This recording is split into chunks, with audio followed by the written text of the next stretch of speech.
So Ashok, I let you start. Well, your sound, Ashok. The age-old rookie mistake of unmuting myself on Zoom. I still haven't learned. Hello again, everybody. Good morning or good evening, depending on where you are in the world, which is really fantastic to see all of you on the same screen. Again, thank you, Tejaswani, for introducing us and for organizing and arranging this call. And you've done a fabulous job with the I Have a Voice Festival so far. So thank you for that. And thank you, Slam Out Loud, for being amazing partners in this endeavor, along with Give a Hand, of course. Daniel is on the call today. So I'm a founder of Cartwheel Initiative. We are a very small grassroots nonprofit based in New York City. And it's been a journey for us. I'm personally a professional photographer, run a photo video studio in New York City. And it was an offshoot of my career for one of these overseas assignments. But bottom line is today we're here to talk about sharing experiences of what we've learned in the field so far. And more importantly, having a great conversation around how we can use photography and other visual media in support of your organization's missions. And hopefully there'll be at least one or two things you can take away from it. Daniel? Yeah, so hi everyone. My name, like I said earlier on, my name is Daniel Lalande. I'm the CEO and founder of Give a Hand, Mon Parlament, which is a Canadian-based organization. So Ashok and I sort of like started the I Have a Voice Festival a couple of years ago now, and we're really proud to be working with Slam Out Loud, which is actually one of a Give a Hand's partner organization we support in their work and in their endeavors. So we're really pleased to work with you, Slam Out Loud, and Jigyasa, I know, is there, who's the director and founder of that organization. So I say hi. And to all others organizations that we work with and those that we don't work with, I say I'm very pleased to see you all participating in this workshop today. So when we decided to do this workshop, just a brief intro, when we decided to do this workshop was basically we noticed over the years working with organization from the social sector that the difficulty in telling a good story was always there for most people. I think when we talk about do your visual tell a good story about your organization, you know, as the title says, I think for most organization it is important to understand the basis that we have in regards to the imagery that we have for ourselves as an organization, those also the imagery that we work from organization we work with, that we get from organization we work with, and also how do we get to use them in a proper way so that it has the most impact, basically. So we worked around that several times in the past with different groups of people, even also within our own organization in Canada. And as we work with many organizations around the world, we realize the difficulty in getting good photography, good stories out, and being able to put your organization forward in the best possible way. So that was the reason we decided to do a workshop around that particular theme. So I'll let Ashok start with the presentation, and we'll go through the presentation. And if there is any question, like Tejaswani said, don't hesitate to put them in the chat box. We can, and if we don't get the opportunity to answer them live, we'll answer them afterwards. And you'll also get the presentation, which could also help you out, you know, the information from the presentation to help you out, okay? So thank you very much. All right, so let me start sharing.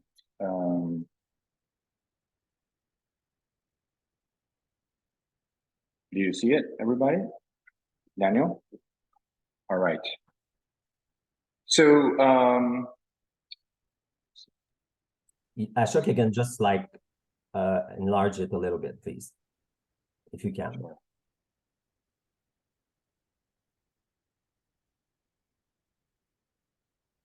There. Better? Okay. Yeah. Here we are.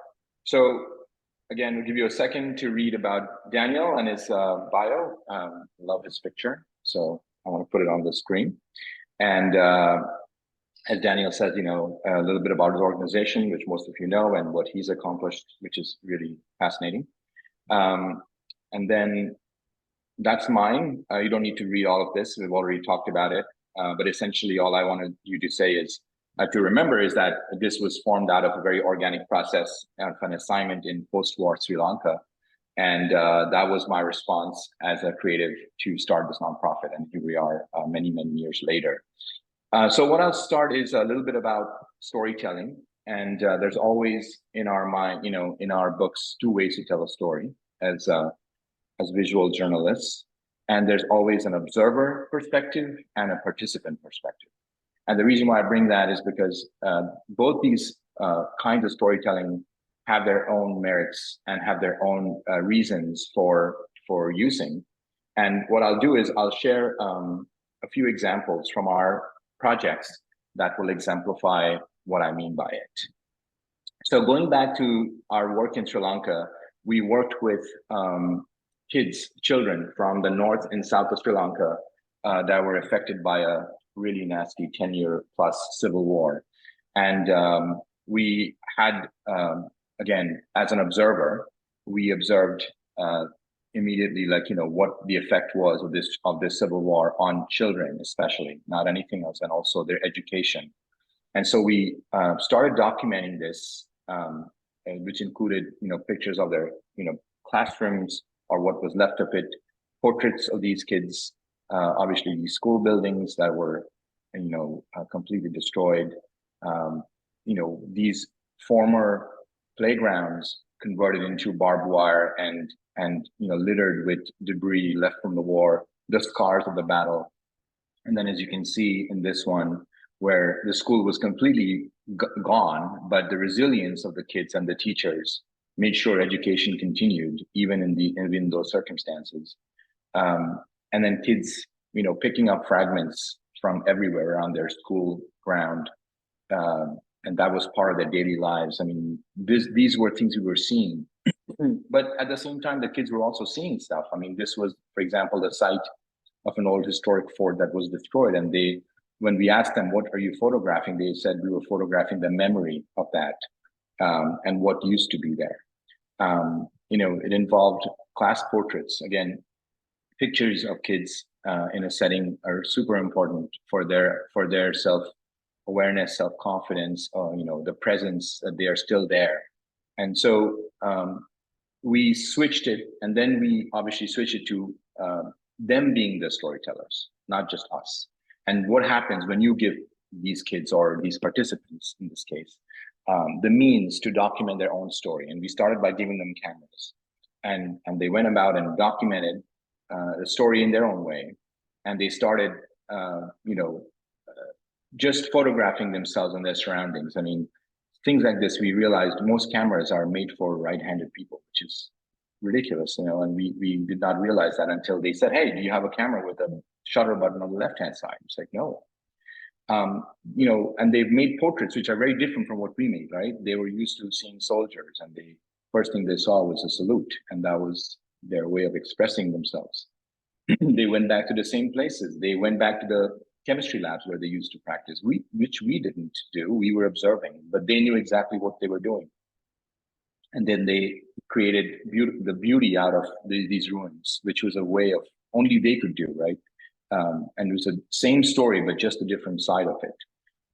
They did portraits very different from what we did. I don't think we would have gotten this portrait even if we were to ask them to pose for us, because again, that level of trust, or that barrier between the camera and the person wasn't there in this case, because they were friends and they were the first time they could see themselves.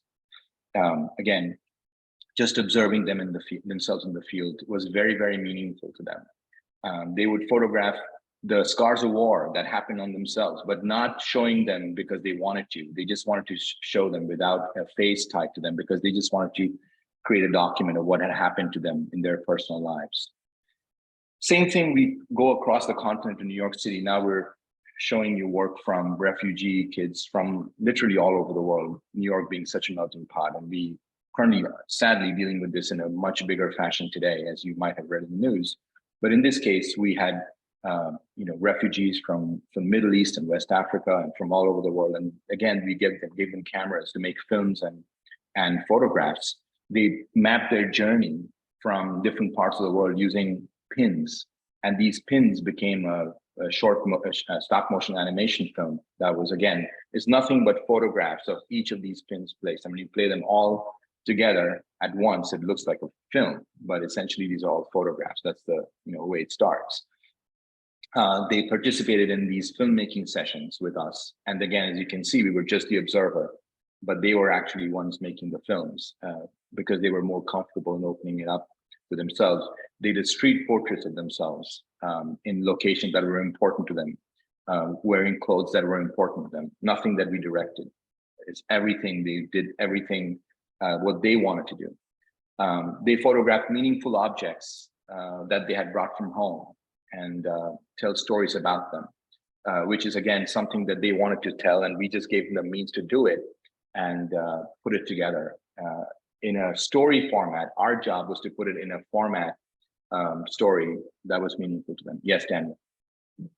Yeah, I was going to say, Naj, I was just going to add to what you were saying. I think one of the important thing that you mentioned there in the first part of your presentation, Ashok, I think we've discussed this, is obviously the importance of mapping your journey. That is something to remember. I think for all individual being part of a group or any type of group, I think giving them a voice, and this festival is called I Have a Voice.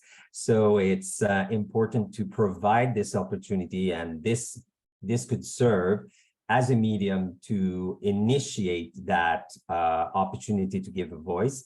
And it could be done in many other ways. I know that there is other organization participating today in this workshop, that you are all working and providing voices for those who do not have one, which is really important. So I just wanted to say that these type of projects linked to arts are very powerful.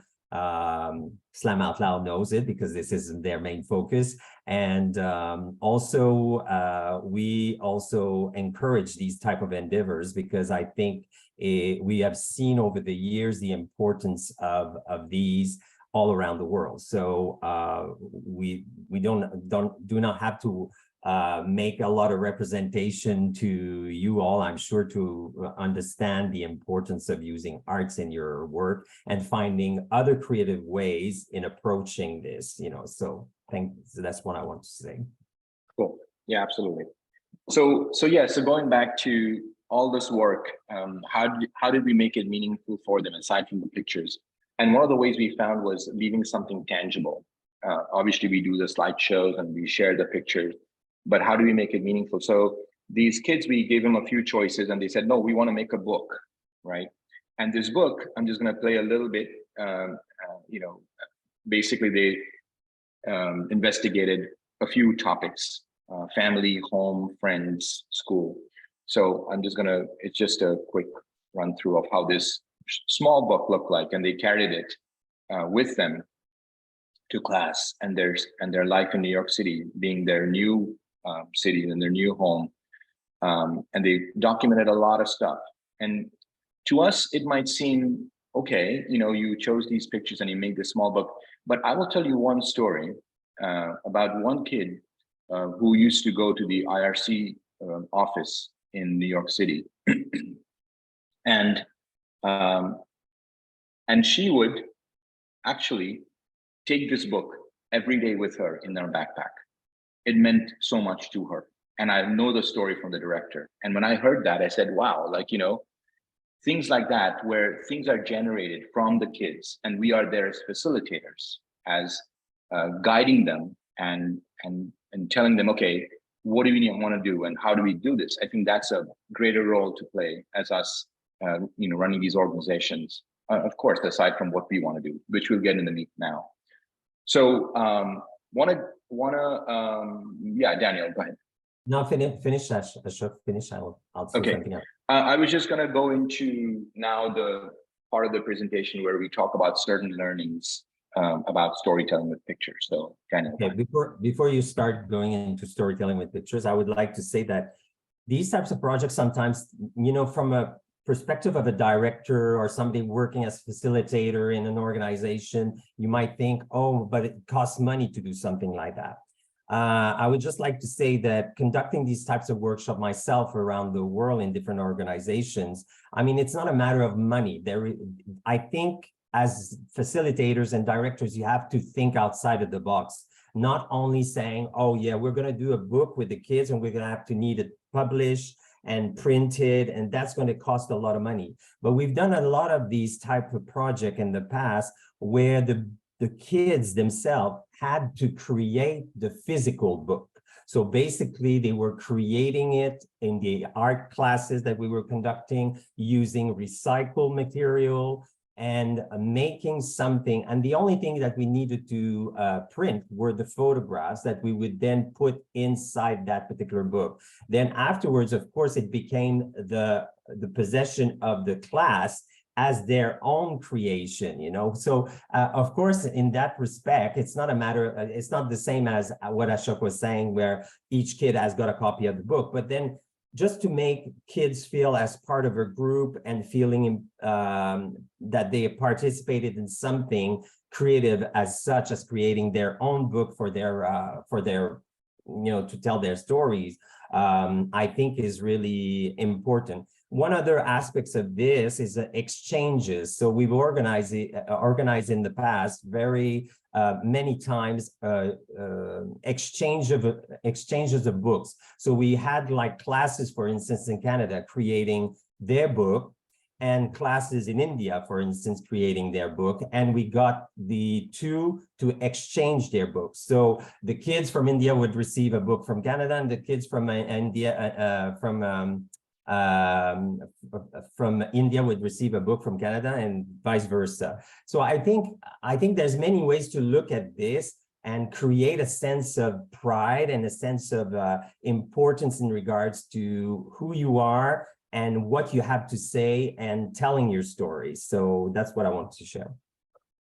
Yeah, absolutely. And I think from that perspective too, we've done where we either had prints or books and the kids take them home for a few days and bring them back, and then the entire class gets to see it, and also their families, which is also very important. Okay, so storytelling with pictures.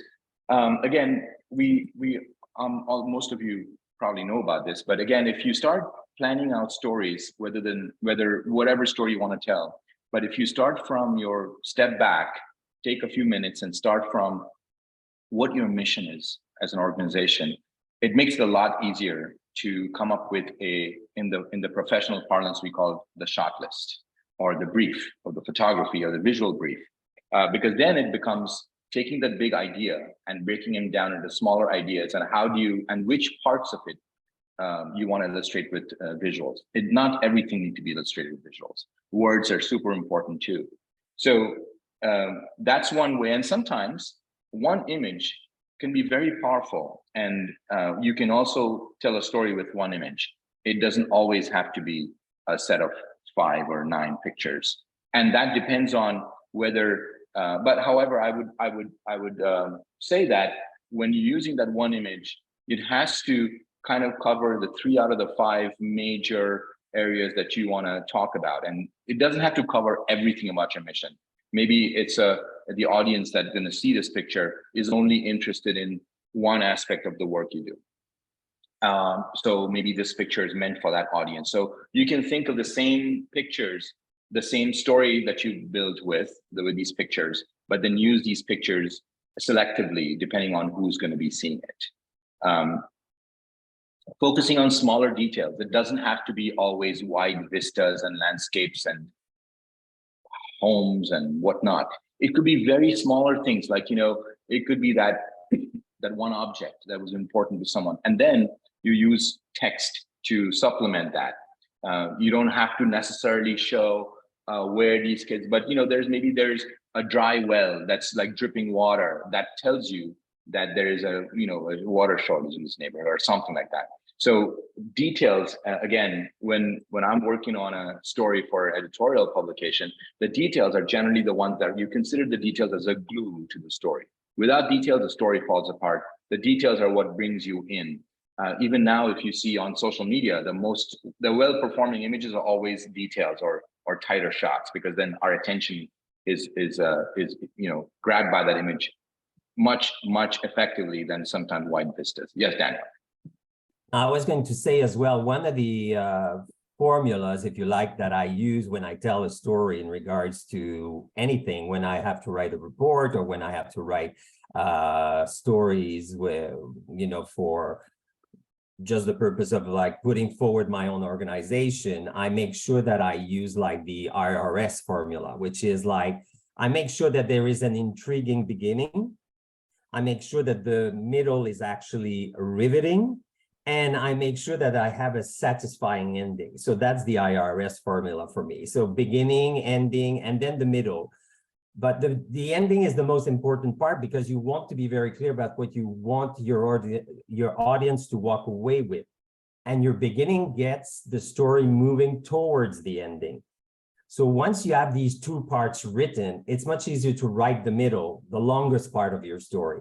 Even if this is actually for social media like Facebook or Instagram or, other medias or other platforms that you might be using, it's still a formula to be used and to perfect, to use them on a regular basis. So then you build slowly a story library for yourself. And even if the stories that you write are not being used straight away for the purpose of your social media or else, well, you have it in stock and you know that, oh, maybe in the month's time, I don't really know what to write about. I've got this in my library. I could take this story and put it into the social media. You don't necessarily have to, oh, I have something happening today within our organization that I have to put forward today.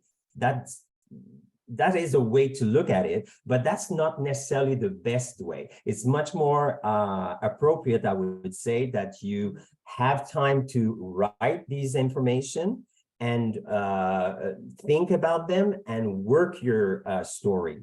Okay. Cool. All right. I'm going to go a little faster because I realize it's we're halfway through, and we're only like in the beginning.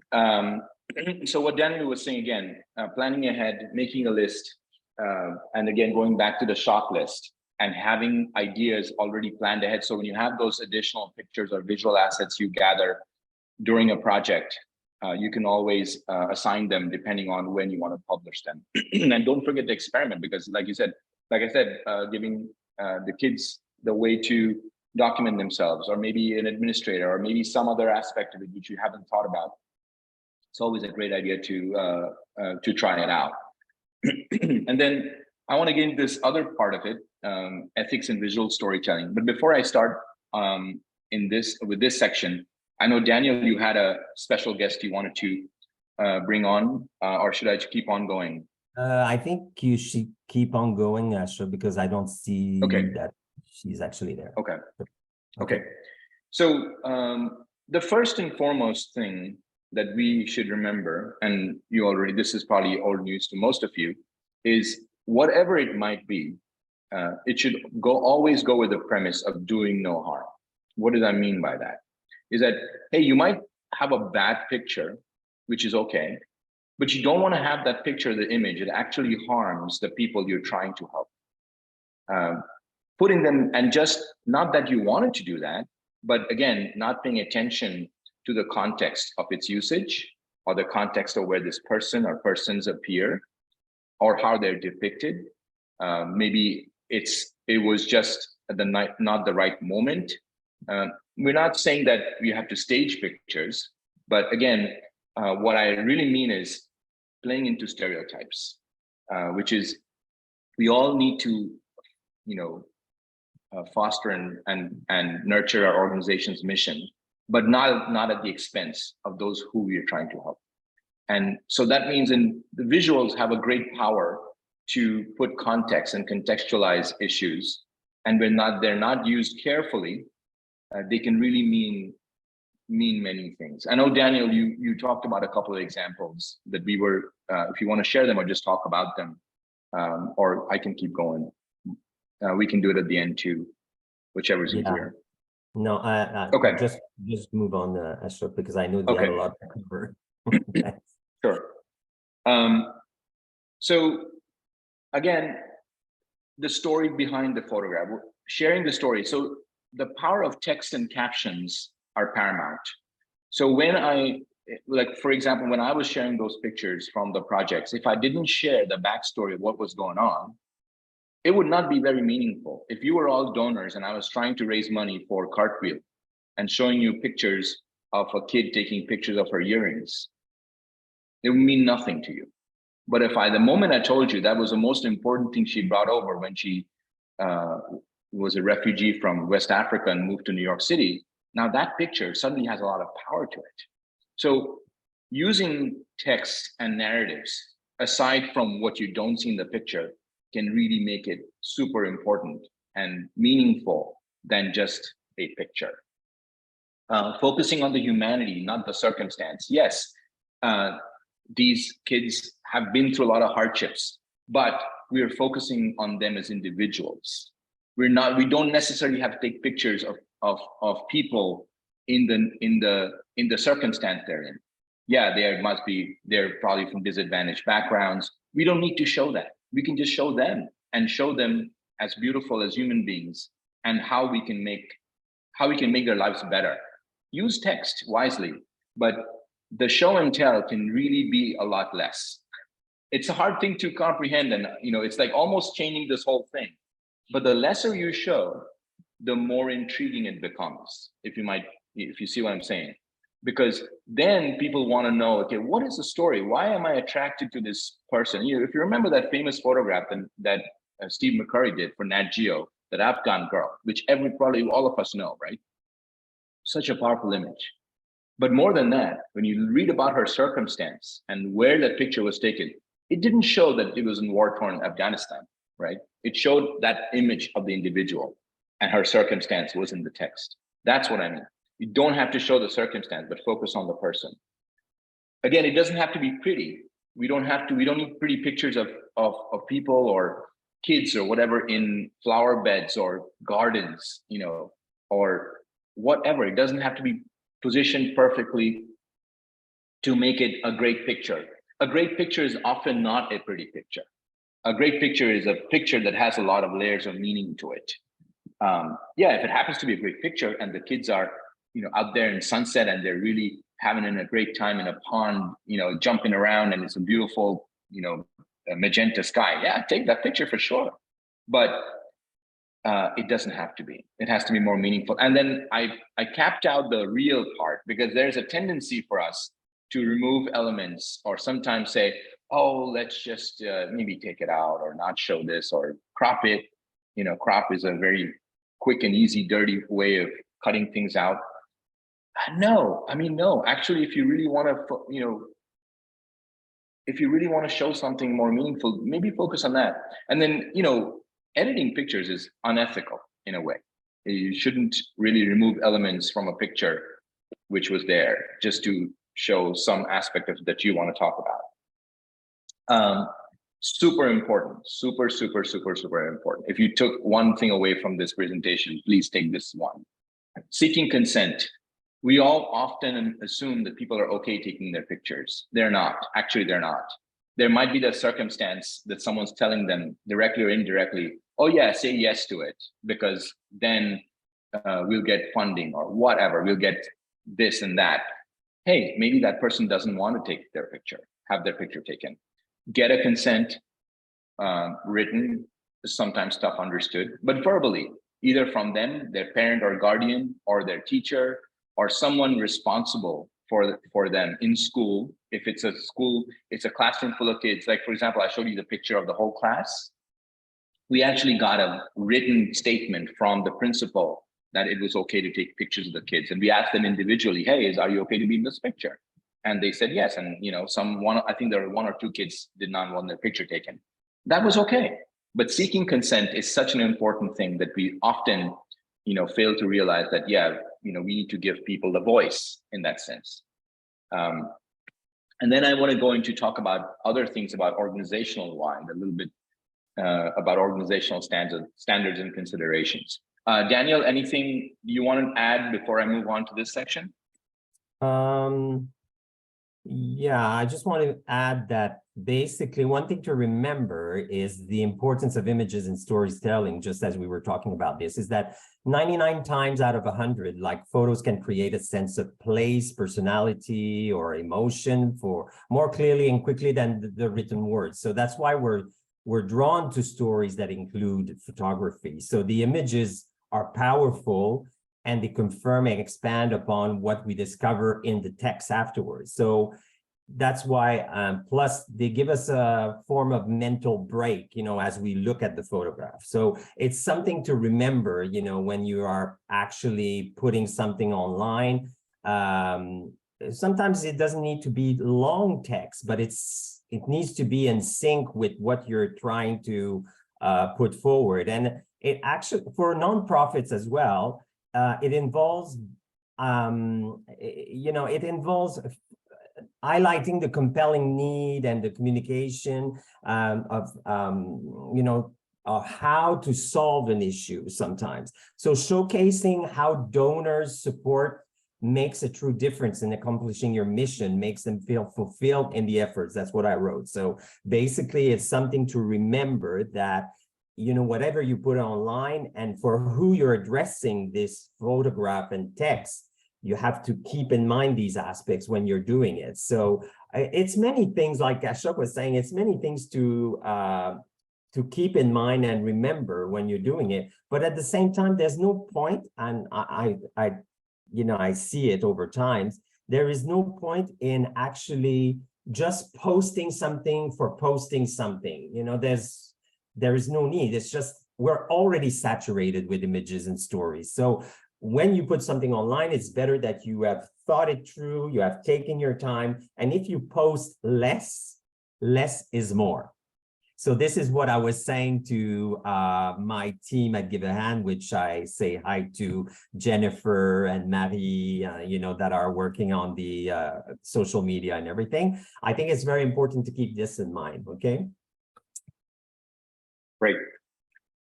So then the first thing, as some of you probably know, or this might be new to some, is having a photo and video policy. What do I mean by that? I think it comes to some basic understanding across your organization about what are you going to be using visuals for, and how are they going to be used? And most importantly, having a gatekeeper, having a person responsible for putting these out there. So for example, you have 5 directors in your organization, and each of the 5 directors is running one aspect of the work you do in the field. Now, yes, you want them to be active, you want them to be sharing the work of your organization, but what if the pictures or the visuals that are coming out don't make really a sense, and don't show kind of a story, or maybe something gets out there that you don't want to share, or maybe the same image gets out there coming from both people, or there's not alignment as to what you're going to do this month or next month, or what donor event is coming up. So having a person who is sort of a gatekeeper in charge of a photo video policy is paramount. It prevents confusion. It actually comes across that your organization is aligned and you know what you're doing. If you have that person having regular meetings, probably a weekly meeting or a bi-weekly meeting about what's coming up, what's important, where do we need to spend resources into capturing video or photos, and not everything needs to be done every time. So this person would be responsible for that. And then again, going back to what I had shared about consent and other facts, other aspects of capturing photos and video. The other thing, which is a very big area, and we have to kind of touch the surface of this, is licensing. A lot of it might be new to you about licensing, but a license is, in its basic form, is granting someone a permission to use their image. Let it sink in for a second. Nobody owns anything. It is owned only by the person creating it. So what do I mean by that?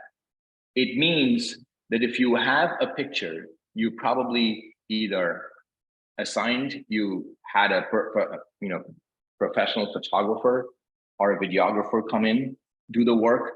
You bought stock image from somewhere, or you had another image sourced. There's something about giving you the granting you the license to use it. So it doesn't mean you can think that, oh, we had this photographer come in and take pictures, I'm going to share it with 10 other organizations.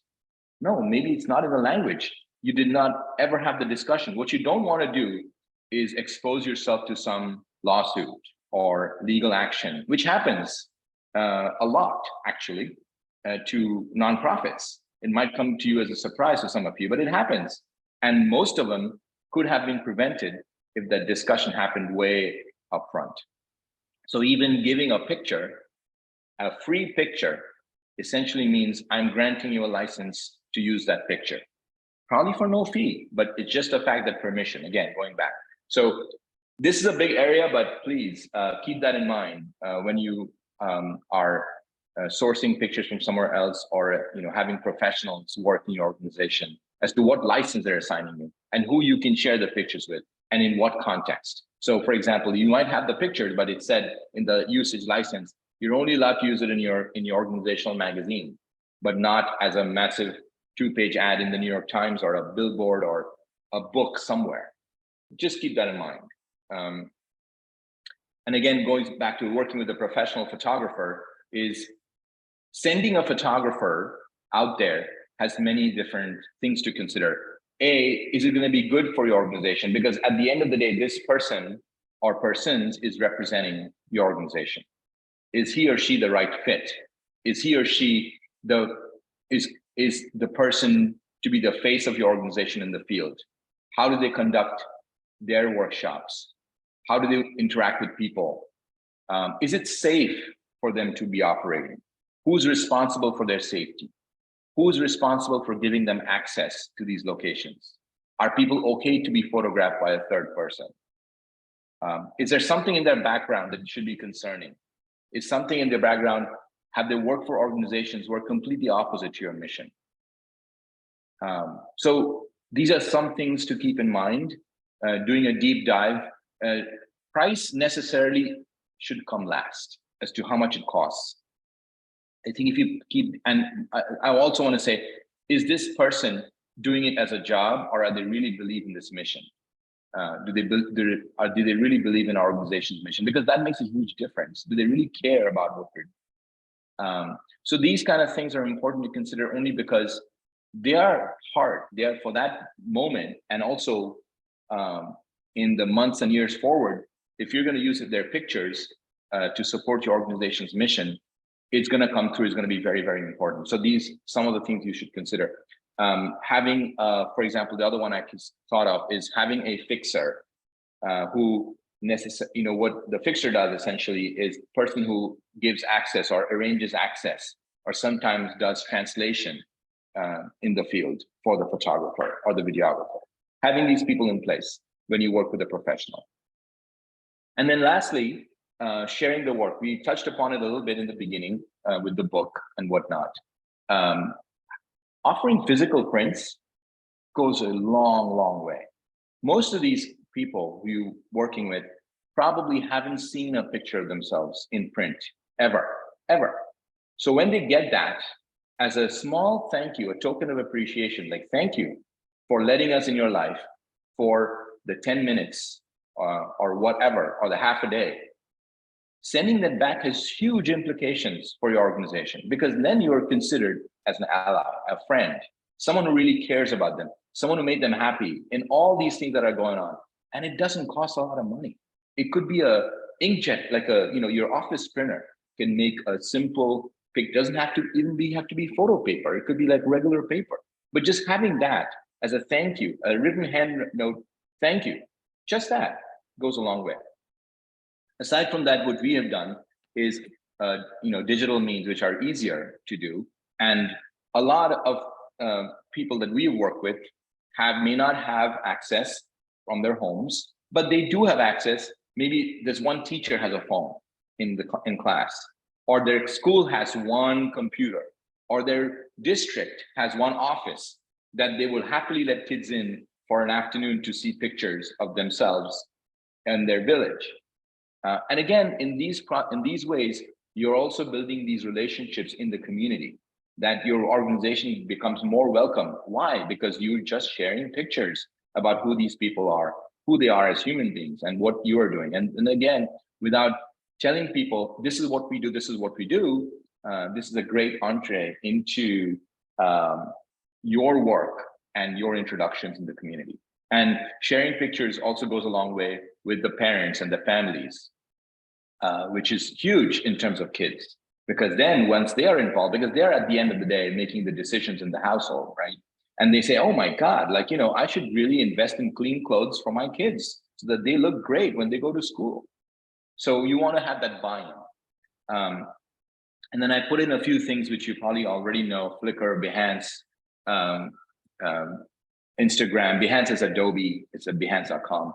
And in tagging photos, sometimes when you tag photos, other organizations and especially social media might want to pick it up for some project they're doing. Or I work with a lot of editors.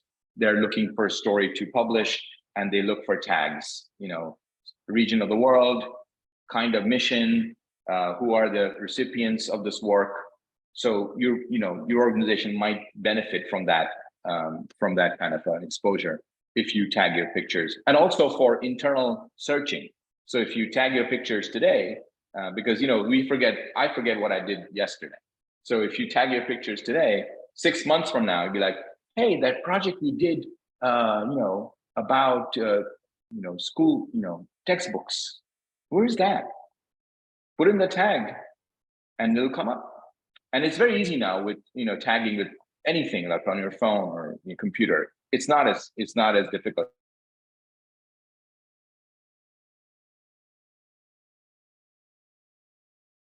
I think Ashok is Jasvani, can you hear me? I can. I Yeah, think you can. Okay, sorry. So I Ashok, think Ashok is the block, and he was saying that he was having difficulty this morning with his so just to pursue on what he was saying, basically, I think one of the things as well which is important is that when you look at all that we've been discussing today, Ashok, you're back, I see. So I was saying that as you hear everything we've been talking about today, in regards to using imagery and using storytelling and everything, might sound a lot of things to do. I'm director of an NGO as well. I know that at times you have so many things to do that you think, oh my God, will I be able to do this? But I think it's a matter of integrating slowly some of these aspects that we brought up to you today within your own practice of setting out or writing out stories, publishing images and everything, and slowly integrating these aspects. I wanted to come back on one aspect, which is linked to the fact of having a gatekeeper, which is an aspect which is very important, because of course, when you're working in a very small organization, that's easily done for the fact that there's maybe 1 or 2 people working and decided what they're going to be putting online. But even so, you still have to think about your narrative. What is the narrative of your organization and the mission that you have? Is this in sync with what you're trying to do and what you're trying to say?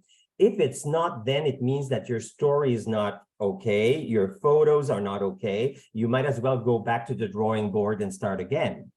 So I think within an organization that is a little bit larger, then you have more people involved, and then it becomes even trickier in some ways for the fact that you have to keep in mind the interest of the people being involved in the projects that you're doing. But at the same time, you have to keep in mind as the leader of the organization, the narrative and the mission, so that it's not going skewy all over the place. So it's important that you always bring it back. Okay, what are we trying to say?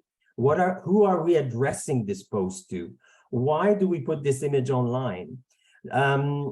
Just as a matter of interest, in the case of Give a Hand, for instance, we're working with all others or organizations from around the world, whether it's in India, whether it's in Africa, whether in South America. We work with many different organizations that all have their own stories, all their images.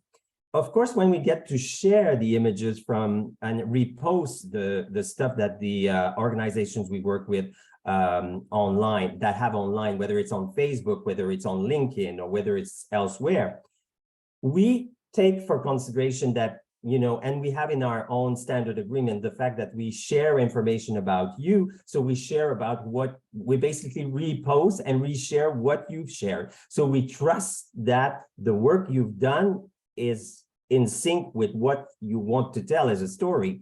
But then in the end, there is times where we see posts from an organization and we will be in a position where we say, no, I don't think we're going to be sharing this. We had an organization, I take an example, we had an organization, for instance, where we saw some images and we thought, would this fit within our own storytelling? I don't think so. Would this fit within the images that Give a Hand promotes since the beginning and the inception of our organization? No. So then we don't go forward in publishing those, even though they are done by a partner organization. So it's all aspects that you need to judge within the time and space that you have to put online stories. So like I said, if you're unsure, well, if in doubt, like they say, do not, there you go. So I don't know, Ashok, did you want to add anything else because you were cut off at some point? No, I think that what you just said, the last one, I think I totally, I agree wholeheartedly. When in doubt, it's better to leave it out, Yeah. So don't go in those situations. But anyway, I think we shared a lot of things for you to consider. I don't know, Tejaswani, is there any, I know we have a few minutes left. So if there are any burning questions we can answer. We can answer A couple of questions on the chat right now. Okay. The first one is by Deepa. It says, in case I put up a pic about a project on social media, can someone else, some media house, pick it up and use it without my consent? The short answer is no. They, at the very least, should reach out to you about using this image. And a lot of the times I would say it's almost become a norm, which is I don't agree with, that people share images just to credit you and say, oh, so-and-so. And yeah, that's nice. I think that's the minimum that somebody can do, is to credit you or the organization. However, it does not replace asking, because you may or may not want to share it. We have two more questions. The other one says, I love the idea of giving digital prints. Thank you. My question is about consent. We typically want a consent form signed, but if the person cannot read, does a simple video recording of the consent work? Is there some other way to capture this consent? This is by sometimes you can, yeah. So I think you can also do, if I understand correctly, it was the issue was with the language in the consent document. Yeah, someone not being able to read it. Okay, so what we've also done is we've almost translated them in the field, word for word, in their own language. And if that's not even possible, a short video recording of that person holding the form with the signature saying, I give consent, in their own language, that should be okay, because you at least have a record at the very least. And sometimes if there's a person who is in charge of a group, I'm just talking in the context of children and minors, if it's a parent or a teacher or a guardian that can sign on their behalf, that's also acceptable. Amazing. There's one more question by Revati. They say sometimes seeking prior consent can reduce the candidness / reality. How do you balance that line? Yeah, I'll answer that. So I'll answer that. Okay, that's a good one. That's a good one. I'd say if it's possible. Yeah, you can Go ahead, add Daniel. that. I was No, going to no, no. say I've encountered this many times during my work over the years. Of course, I work with loads and loads and loads of volunteers on different community-based projects.